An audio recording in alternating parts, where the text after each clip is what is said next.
Olá a todos vocês, que a graça e a paz do nosso Senhor e Salvador Jesus Cristo permaneçam com todos de um modo muito especial.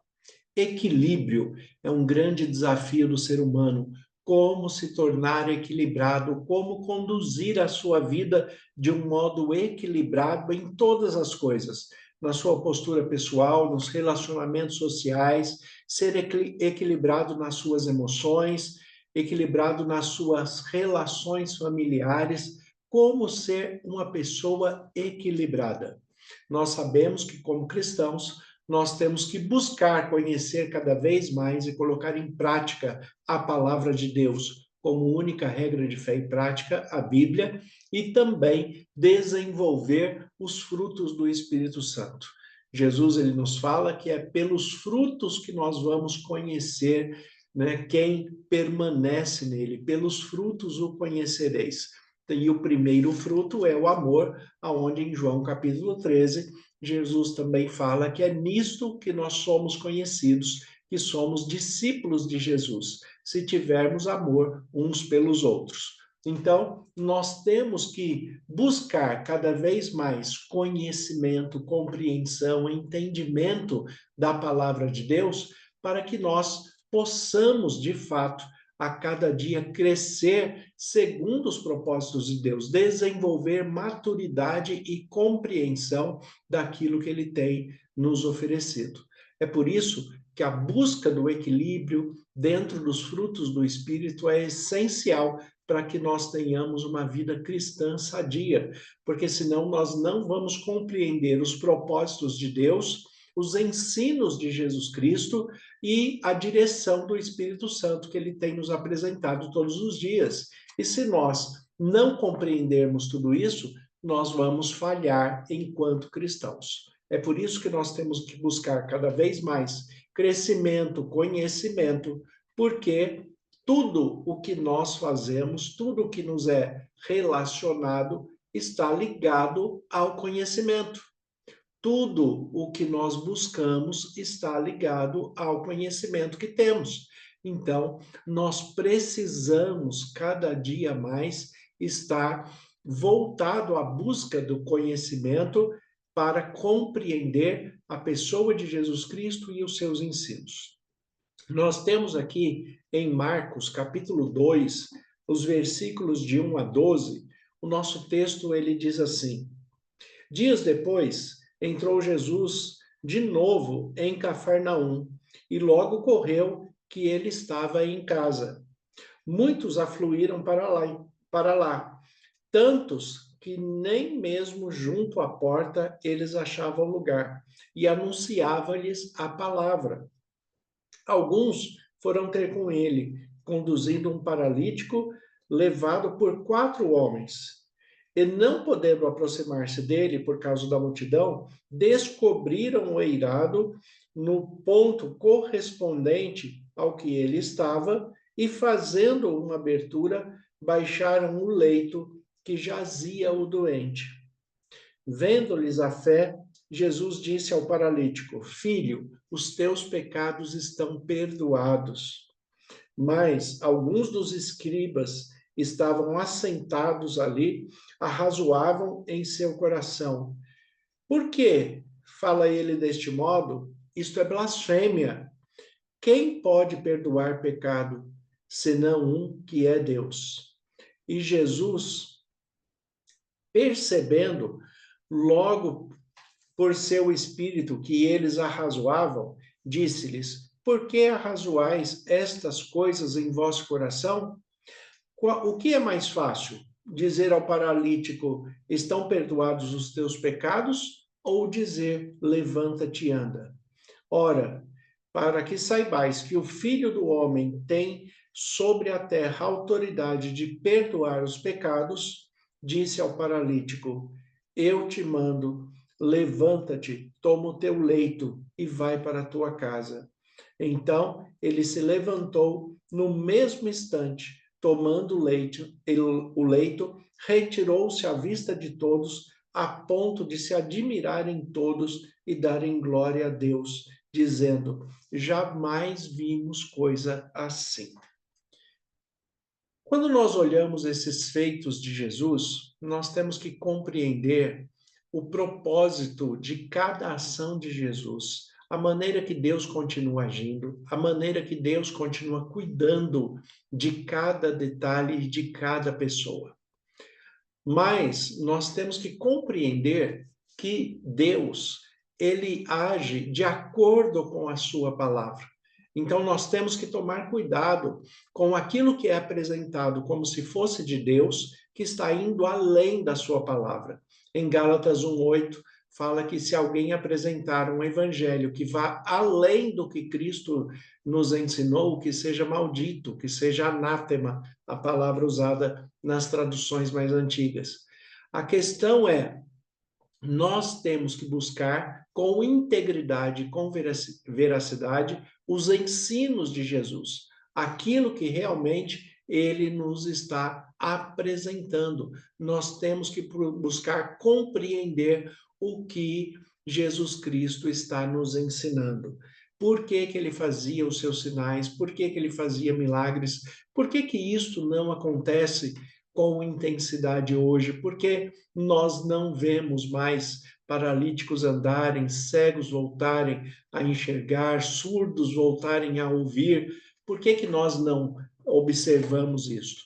Deus, ele é o mesmo ontem, hoje e eternamente. Deus não está limitado em nada, mas ele não trabalha com a expressão de uma apresentação miraculosa simplesmente para atrair pessoas, porque senão todos iriam buscá-lo pelos milagres, pelas curas, assim como buscaram Jesus no seu tempo. As pessoas, de fato, não queriam Deus, não queriam ouvir a palavra, não queriam mudar de vida. Não era isso que todas as pessoas queriam. Muitos, graças a Deus, tiveram as suas vidas transformadas, a sua mente, o seu coração, se converteram a Cristo de fato, se tornaram cristãos. Agora, muitos outros só buscaram a Deus em Cristo Jesus para receber os benefícios, para receber os milagres, para serem curados de lepra, de paralisia, de cegueira, né, de várias enfermidades, para terem, né, expulsos os demônios que os atormentavam ali naquele momento. Então, a questão é, qual o propósito que nós temos hoje para que Deus esteja agindo desta forma? Em 1 Coríntios capítulo 12, a Bíblia nos diz que o Espírito Santo concede os dons espirituais e os dons só acontecem para um fim proveitoso. E é exatamente isso que nesse texto de Marcos capítulo 2 está apresentando para todos nós. Observe que Jesus, ele voltou a Cafarnaum, né, e logo correu a notícia que ele estava ali e todos estavam correndo ali para estar perto de Jesus. E é claro que uma grande maioria daquelas pessoas estavam ali porque queriam receber alguma bênção. E Jesus aproveitava daquele momento para estender a palavra, para explicar a palavra de Deus. E assim as pessoas ficavam ali ouvindo a palavra de Deus e esperando Jesus manifestar alguma bênção, algo extraordinário que alguém pudesse receber e assim motivar outras pessoas a estarem ali também. Por causa dessa perspectiva de cura e milagre, é que esses 4 amigos levam um amigo paralítico para que Jesus possa curá-lo. Observe que eles não estão levando nem para ouvir a mensagem, eles estão ouvindo para que Jesus, eles estão levando, né, para que Jesus, de fato, o cure. E como tem muita gente, eles não conseguem chegar ali, eles abrem um espaço no telhado e descem a maca até Jesus. No versículo 5, ele fala assim: vendo-lhes a fé, Jesus disse ao paralítico: filho, os teus pecados estão perdoados. Jesus fala: os teus pecados estão perdoados. Mas observe uma coisa: não é possível saber, visivelmente, humanamente falando, não é possível saber se uma pessoa teve realmente os seus pecados perdoados ou não, não é? Hoje as pessoas falam muito de curas que são improváveis. No improvável é aquilo que na essência não se pode provar, não se pode comprovar. Então tem muitas pessoas que utilizam argumentos de manifestação divina em situações que são improváveis. E isso ludibria muitas pessoas. Como, por exemplo, tem muitas igrejas que têm a prática da suposta profecia de Deus, né? Que é onde a pessoa fala, Deus está me falando, me revelando que você cometeu tal pecado, você cometeu adultério, você traiu a sua mulher ou traiu o seu marido com tal pessoa, expõe o pecado da pessoa a público. E isto não é característica de Deus. Deus nunca vai levar ninguém à exposição pública para ridicularizá-lo, né? Pelo contrário, o trabalho de Deus é fortalecer a fé, é levantar a pessoa, é dar a ele convicção de que ele pode realmente ser restaurado e viver em novidade de vida. Mas para isso, Deus não precisa de escândalo, não precisa expor a pessoa publicamente. Mas tem pessoas que acham que isso vem de Deus, porque é uma maneira errada de interpretar a Deus e interpretar a palavra de Deus.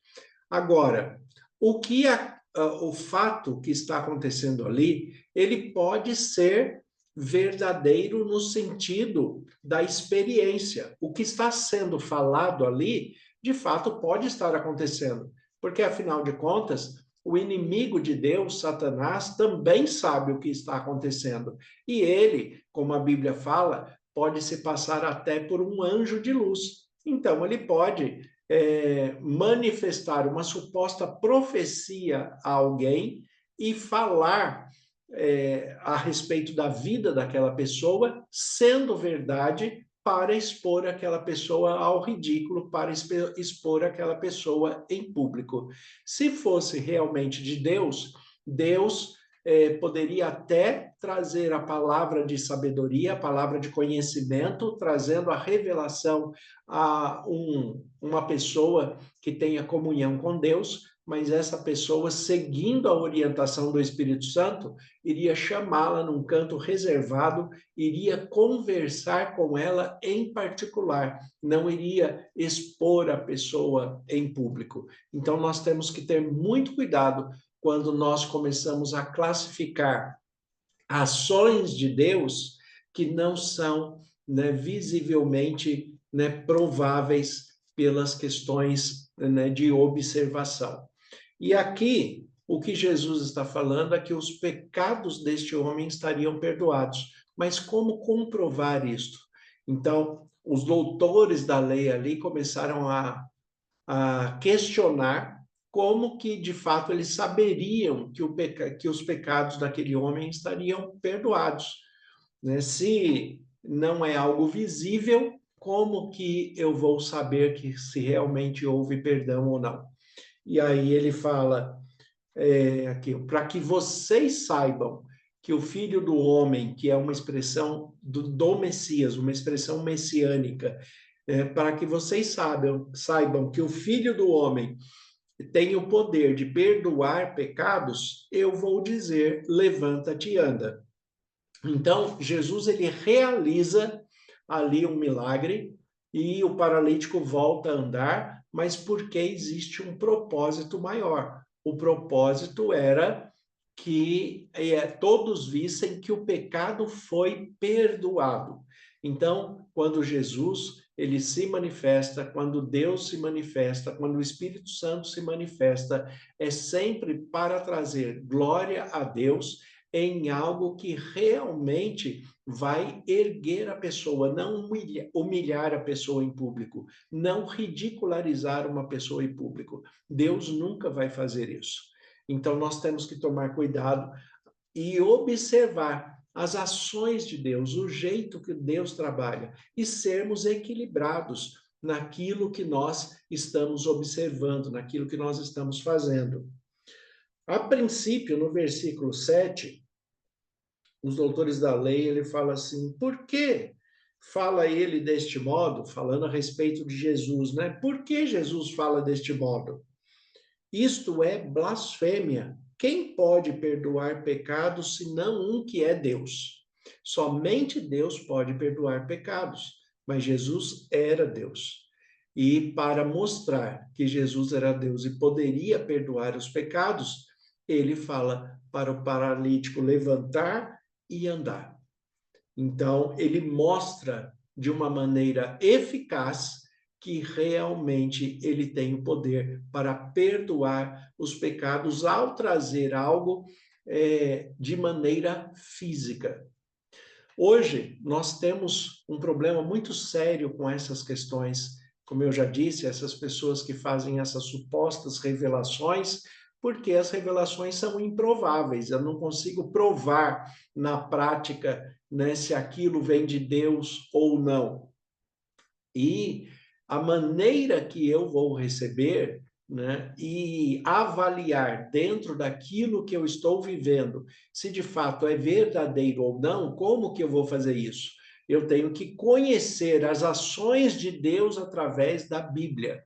Por exemplo, né, o profeta, quando foi conversar com Davi, o profeta Natan, quando foi conversar com Davi a respeito do seu pecado, o profeta não chamou o palácio inteiro para falar para Davi que ele estava em pecado porque ele adulterou com Batseba, né? Na verdade, Natan foi até Davi e conversou com ele em particular, né? Todas as vezes que Deus ele tem algo para corrigir alguém dentro da palavra de Deus, ele faz isto em particular. Aliás, ele mesmo pede que na oração nós estejamos indo para um aposento reservado e falemos a sós com ele, estejamos a sós com ele e deixemos ele nos corrigir, falar conosco. E se ele tiver que usar uma outra pessoa, esta pessoa, seguindo esta orientação, também vai chamar essa pessoa em particular, não vai expor os pecados daquele que deve ser corrigido de uma maneira pública, dentro de um espaço social, dentro de uma igreja. Né? Isto, na verdade, é características da ação do inimigo de Deus e não de Deus.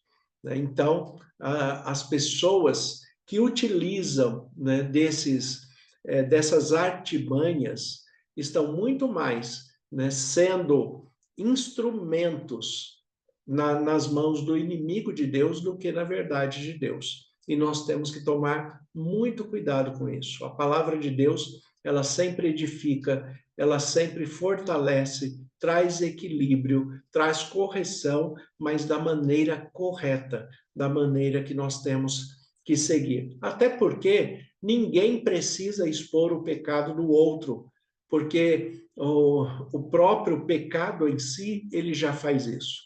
O próprio pecado, ele traz um sentimento negativo para o pecador e muitas vezes o pecado ele se torna público, mas ele não vai se tornar público por causa de Deus. É pelo próprio Satanás que ajuda a pessoa a pecar, mas nunca ajuda a esconder. Na verdade, ele faz questão de tornar público para levar aquela pessoa ao ridículo, e se for uma pessoa que for membro de alguma igreja cristã, levar prejuízo à pregação do evangelho e à igreja de Jesus Cristo. Então, nós temos que ter equilíbrio, nós temos que saber como é de fato a ação de Deus, que Deus sempre cuida de nós, ele nos corrige, ele nos ama, mas ele nunca nos expõe publicamente para que nós venhamos a ser motivo de escândalo, motivo de vexame. Né? Quando acontece isso, ou é a própria pessoa que se colocou nessa posição, ou é o inimigo de Deus que está como acusador, mostrando os pecados de maneira aberta, para que aquela pessoa seja um instrumento de ridicularização da pregação do Evangelho e da Igreja de Jesus Cristo. Então, que nós não sejamos estas pessoas, que nós busquemos a Deus com integridade, com fidelidade. Eu falo para as pessoas que gostam de fazer esse tipo de ação, esse tipo de profecia, esse tipo de cura que muitas vezes nós observamos as pessoas falarem e também não tem como provar, então são improváveis. A cura de uma dor de cabeça, de uma dor na coluna, são coisas que não tem como se provar se aquilo realmente aconteceu ou não. Agora, se a pessoa quer fazer algo visível para provar que realmente ela tem o dom do Espírito Santo, então faça como Jesus, ao invés de manter a pessoa na dúvida, mostrando aquilo que é improvável, então faça uma ação eficaz, né? Faça com que a pessoa seja curada de algo que seja visível e cientificamente comprovado. Aí sim você pode ser avaliado diante da Bíblia com o poder de Deus. Fora isso, infelizmente, existem muitas pessoas fazendo charlatanismo com o nome de Cristo e também, né, fazendo fofoca e achando que isto, falando que isto é ação do Espírito Santo. Na verdade, são fofocas espirituais humanas que não tem nada a ver com o Espírito Santo, apenas trazem escândalo, infelizmente, para o reino de Deus. Senhor, nosso Deus e Pai, nós te agradecemos pela tua palavra que é viva e eficaz. Como ministro do Evangelho, eu peço as tuas bênçãos e cuidados e que nossas vidas estejam sempre em tuas mãos, que sejamos guiados por ti. Agradecemos pela provisão de cada dia e pela ação do Espírito Santo, em nome de Jesus. Amém. Deus abençoe a todos. Tenham um excelente dia em nome de Jesus.